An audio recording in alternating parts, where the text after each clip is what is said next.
Hello everyone, कैसे हैं आप सभी। आशा करती हूँ आप सभी बहुत अच्छे होंगे। और सॉरी फॉर कि मैं बहुत लंबे समय के बाद ये वीडियो लेकर आ रही हूँ। छोटा बेबी है, इस वजह से थोड़ा सा मुश्किल हो जाती है वीडियोस बनाना, इसलिए मैं नहीं बना पाती ज़्यादा वीडियो। बट मैं कोशिश करती रहूँगी कि आगे मैं अपना जो एक्सपीरियंस है आप लोगों के साथ सबके साथ शेयर करती रहूँ।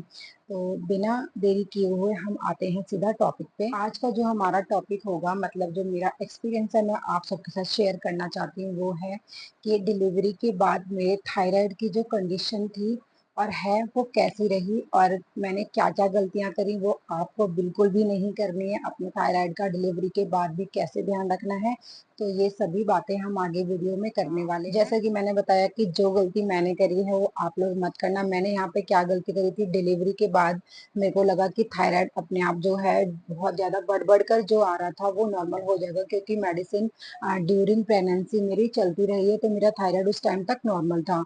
मैंने क्या किया कि डिलीवरी के बाद ना कुछ महीने के लिए मेडिसिन लेना, जो मेरी डोज चल रही थी TSH ना बढ़ने की, वो क्या हुआ, मैंने डिसकंटिन्यू कर दी। मीन्स मैंने नहीं ली वो 2-3 महीने तक।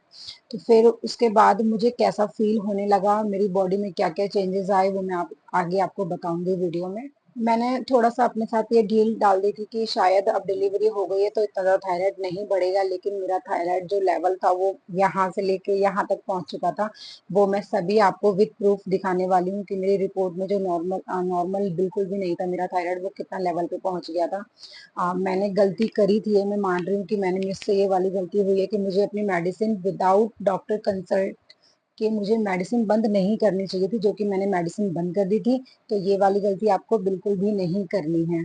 ठीक है, तो मेरा जो थायराइड का जो लेवल था वो आ गया था जब 3 महीने बाद मैंने चेक करवाया, क्योंकि मुझे ना बहुत ज्यादा वीकनेस होने लगी थी और मेरे बाल इतने ज्यादा झड़ने लगे थे। मेरा बेबी 2.5 से 3 महीने के बीच में ही था। और एक तो ऐसा मिथ है कि जब बच्चा बोलते हैं कि बच्चा कुछ आवाजें निकालता है तो माँ के बाल झड़ते हैं, बट मुझे नहीं लगता ये लॉजिक काम करता है। मेरे जो रीजन था बाल झड़ने का वो ये था कि मेरा थायराइड का जो लेवल था वो बहुत ज्यादा बढ़ चुका था, इसलिए मेरे बाल इतने ज्यादा हेयर फॉल हुआ है मुझे इस बीच में।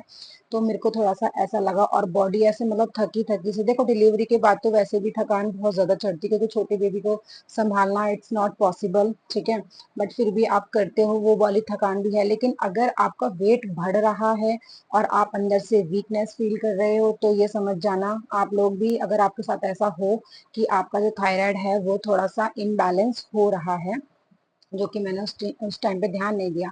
फिर थोड़ा सा मुझे लगा कि मेरे 3 महीने हो चुके हैं, मुझे अपना थायराइड अब चेक करवा लेना चाहिए कि किस लेवल पे है, क्योंकि प्रेगनेंसी के टाइम पे हुआ था, उसके बाद मैंने कुछ थायराइड वगैरह चेक करवाया नहीं था। फिर जब 3 महीने के बाद मैंने थायराइड चेक करवाया तो मेरा थायराइड का जो लेवल था, ओ माय गॉड, मेरा थायराइड जो है ना वो 48 पे पहुंच चुका था। सोचो कितना ज्यादा ऊपर पहुंच चुका था। और ये मैं ऐसा कुछ झूठ या फेक नहीं बोल रही हूँ, ये मैं आपको अपनी रिपोर्ट में दिखाने वाली हूँ। तो जरा वेट करो आप लोग। जैसे कि आप यहाँ पे देख सकते हैं, ये डेट कितनी लिखी हुई है, 4 Feb 2025। यानी कि मैंने, मेरा जो लास्ट टेस्ट हुआ था वो 4 फरवरी 2025 में हुआ था, मेरे डिलीवरी के 2 से 3 महीने बाद। तब मेरा जो थायराइड था वो बिल्कुल नॉर्मल में था। ये देखो 2.137 है, जो कि एक नॉर्मल रेंज में आता है ये वाला थायराइड। यहाँ पे भी आप देख सकते हैं, ये आफ्टर डिलीवरी का है। ठीक है, यहाँ तक मैं मेडिसिन ले रही थी तो मेरा थायराइड भी कंट्रोल में था। लेकिन उसके बाद में अब आपको दिखाती हूँ आपकी अपनी जो मेरी है वो सेकंड रिपोर्ट, ये देखो। ठीक है, अब मैं यहाँ पर आपको अपनी दूसरी रिपोर्ट दिखाने वाली हूँ। ये देखो, यहाँ पे देखो, ये 9 जून है, सॉरी, जून में मैंने टेस्ट करवाया था, फेब के बाद, यानी कि फेब, मार्च, अप्रैल, मई, जून। ठीक है, यानी कि 3 महीने ये जो थे ना, स्टार्ट मतलब फेब के बाद मेरा जब नॉर्मल आ गया तो मुझे लगा मेरा थायराइड क्या है वो नॉर्मल पोजीशन पे आ चुका है, डिलीवरी भी हो गई है, तो अब मेरा थायराइड जो है वो नहीं बढ़ेगा। लेकिन मेरा थायराइड इस डेट पर आके जब मैंने चेक करवाया तो ये देखो कितना था, 43.417, जो कि ये बिल्कुल भी नॉर्मल नहीं है ना। यहाँ पे आप क्लियरली देख सकते हैं। तो जब मैंने 3 से 4 महीने बाद ये टेस्ट करवाया था, क्योंकि मैंने इसी दौरान अपनी जो मेडिसिन थी फैब के बाद वो बंद कर दी थी, तो मेरा थायराइड का लेवल बहुत ज़्यादा बढ़ गया है। तो बस मेरा यही आप लोगों से थोड़ा सा कंसर्न था कि आप मैंने जो गलती करी है वो प्लीज़ आप लोग ना करें। डिलीवरी के बाद भी अपनी जो थायराइड की जो मेडिसिन है वो कंटिन्यू रखें, और आपका अगर नॉर्मल हो जाता है, मतलब डिलीवरी के बाद आप एक दो बार चेक जरूर करवाएं। अगर आपका थायराइड जो है वो खत्म हो चुका है, नहीं है, मतलब किसी किसी को क्या होता है ना, देखो प्रेगनेंसी के जो दौरान वो जो थायराइड मिलता है वो किसी किसी का तो खत्म हो जाता है डिलीवरी के बाद, बट किसी किसी का नहीं होता है, जो कि मेरे साथ भी था। जो थायराइड की जो ये बीमारी लगी है ना मुझे, वो बड़ी बेटी के टाइम से लगी है। उस प्रेगनेंसी के टाइम पे ही हुआ था थायराइड मुझे, उस टाइम पर भी। लेकिन उसके बाद मेरा थायराइड खत्म नहीं हुआ। मैंने उसके टाइम पे भी ये गलती करती थी कि मैंने मेडिसिन छोड़ दी, फिर मेरा थायराइड लेवल और ज्यादा बढ़ गया था, फिर मुझे कंटिन्यू करनी पड़ी मेडिसिन अपनी। और सेम गलती मैंने दोबारा कर दी, वही वाली। तो विदाउट डॉक्टर की परमिशन से मैंने ये अपनी मेडिसिन छोड़ दी। बट फिर मैंने क्या किया, अपनी दवाई अब मैंने दोबारा से कंटिन्यू की है, जो कि मुझे जून के बाद मैंने अपनी दवाई कंटिन्यू कर दी थी। अब मुझे अपना जो नेक्स्ट चेक मैं करवाऊंगी, तो देखती हूँ मैं किस हाँ, अब आप डोज की बात करूँ कि मैं कितनी डोज ले रही हूँ, मैंने सेम डोज अपना चलाया है, 100 mg की ले रही, जो मैं पहले ले रही थी, क्योंकि मेरा थायराइड बहुत ज्यादा है, तो मुझे उसको थोड़ा सा लेवल में लेकर आना है। फिर मैं आपको जो मेरी रिपोर्ट आएगी ना, वो मैं आपके साथ जरूर शेयर करूंगी। ठीक है, तो बस आपसे रिक्वेस्ट है, आप लोग ऐसी गलती मत करना जो मैंने करी है। अपना थायराइड का प्लीज ध्यान रखना। अगर आपको डिलीवरी के बाद बहुत ज्यादा हेयर फॉल हो रहा है, बॉडी में थकान हो रही है, और अननेसेसरी आपका वेट गेन हो रहा है, मेरा वेट गेन हो रहा था लेकिन बॉडी अंदर से बिल्कुल वीक हो चुकी थी, तो थोड़ा सा मुझे कुछ ना कुछ डाउट हुआ। फिर मैंने जब चेक करवाया तो मेरा ये जो मेरी गलती थी वो मुझे सामने दिखाई दे गई। तो आप ये गलती ना करें, और अपने ज्यादा से ज्यादा अपनी हेल्थ का खुद देखो ध्यान रखना पड़ेगा हमें। मैं भी इस चीज को एग्री कर रही हूँ, और मैं भी अपना अब ध्यान रख रही हूँ। ज्यादा से ज्यादा पानी अधिक मात्रा में पिए, आयोडीन ज्यादा अपनी मात्रा में लें। आयोडीन हो गया, जिंक हो गया, आयरन हो गया, ठीक है, सेलेनियम हो गया, ये सभी जिन जो पोषक तत्व आपको मिल रहे हैं, इन चीजों में ये चीजें जरूर शामिल होनी चाहिए, जैसे कि जिंक, आयरन, सोडियम, आयोडीन, ये सब चीजें होनी चाहिए। आपके फ्रूट्स वगैरह आप ज्यादा से ज्यादा लें, पौष्टिक आहार खाएं, ठीक है।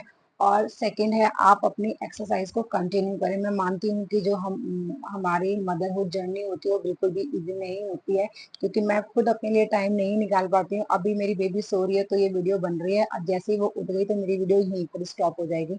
आप लोग अच्छे से अंडरस्टैंड कर पा रहे होंगे मेरी सिचुएशन को। लेकिन थोड़ा थोड़ा, अगर ज्यादा टाइम नहीं है तो 10 मिनट के लिए, 15 मिनट के लिए आप एक्सरसाइज शुरू करें, अपनी एक्सरसाइज को कंटिन्यू रखें, ठीक है। और रूटीन अपना जो चेकअप का है ना, वो अपना कंटिन्यू रखें। मतलब जैसे आप अगर 2 मंथ में अपना TSH लेवल चेक करवा रहे हैं या 3 मंथ में करवा रहे हैं, तो उसको आपको कंटिन्यू ही करना है, मतलब 3 3 मंथ में अपना चेकअप जो है करवाते रहें, ठीक है। तो मेरा जो एक्सपीरियंस था मैं आप सबके साथ शेयर करना चाह रही थी। आपने मेरी लास्ट वाली वीडियो को बहुत सारा प्यार दिया है, उसको और सपोर्ट कीजिए, और मेरे चैनल को भी बहुत सारा सपोर्ट कीजिए। यहाँ पे मैं सब बस अपना एक्सपीरियंस आप लोगों के साथ शेयर करूंगी। और अगर मेरे जैसे कोई और भी सरवाइव कर रहा है इस कंडीशन से, इस बीमारी से, थायराइड जैसी बीमारी से, तो प्लीज कमेंट बॉक्स में जरूर बताइएगा। और अगर वीडियो आपको पसंद आए तो चैनल को सब्सक्राइब कर देना, और अपने फ्रेंड्स के साथ शेयर कर देना। और हाँ, नेक्स्ट वीडियो में जो लेकर आऊंगी वो इस रिपोर्ट के बाद, जो मेरी रिपोर्ट आने वाली है कि मैं 100 mg की दवाई ले रही हूँ और मेरा कितना लेवल TSH का जो कम हुआ है, वो मैं आपके साथ जरूर जरूर जरूर शेयर करने वाली हूँ। और मैं कोशिश पूरी करूंगी कि मैं अपनी वीडियोस को कंटिन्यू कर सकूं, आप तक अपना एक्सपीरियंस पहुंचाती रहूं, और हम सब मिलके अपनी अपनी हेल्थ का ध्यान रखें। तो वीडियो पसंद आई हो तो एक लाइक, शेयर एंड सब्सक्राइब कर देना। Thanks for watching. तो आपको मेरी वीडियो देखकर क्या समझ आएगा हो कि आप जो मैंने गलती करी है वो आपको बिल्कुल भी नहीं करनी है। विदाउट डॉक्टर कंसल्ट आपको मेडिसिन बंद नहीं करनी है। अपनी एक्सरसाइज कंटिन्यू रखें, अपनी डाइट को हेल्दी रखें, ठीक है।